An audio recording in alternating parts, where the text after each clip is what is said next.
somewhere in between, you should find that Fortnite's new gyro controls give you a really natural command over the camera and over your weapon. I like the extra stability of having the controller flat in my lap, so let's move to an overhead view of the controller so you can see what I'm doing. From a small layer of extra control just when you need it, to something that can more drastically change how you look around the game world, Fortnite has a wide variety of new options here. So let's have a quick look at what you can do. If you enable gyro controls and don't change anything else, gyro aiming will only be active while you're pressing the aim button or while editing a building. That way you don't have to worry about how you're moving your controller during regular gameplay, but you can activate it whenever you need it.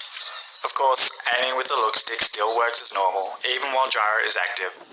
Players can still use the look stick for big camera movements and just rely on gyro to line up a shot or track a moving target.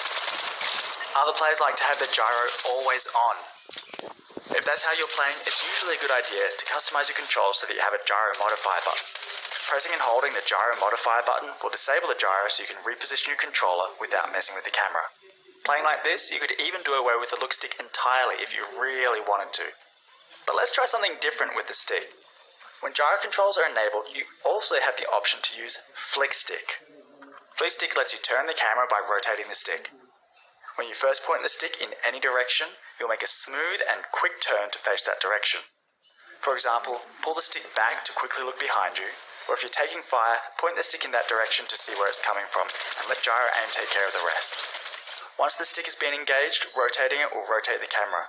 So between flicking and rotating the stick, this gives you fast and direct control over your bearing at all times. Now, because flick stick uses the whole range of the look stick just to turn the camera left and right, it gives you no way to look up and down. So flick stick requires that you have gyro controls enabled, and I strongly recommend flick stick players either have gyro aiming always on, or make it so that engaging the flick stick also activates gyro, so they can look up and down whenever they need to. Of course, the more drastically you change your controls, the more practice it's going to take to get comfortable with them. So as you give these new options a go and figure out what works best for you, it's probably a good idea to get some practice in Battle Lab, creative modes, or at least warm up against wildlife and NPCs before getting yourself into too much trouble. Check out the Fortnite blog for more details on the options available. I'm Jib Smart, Input and Gyro Specialist and the creator of Flickstick, and I've so enjoyed working with Epic to bring these options to Fortnite. I can't wait to see what you do with them.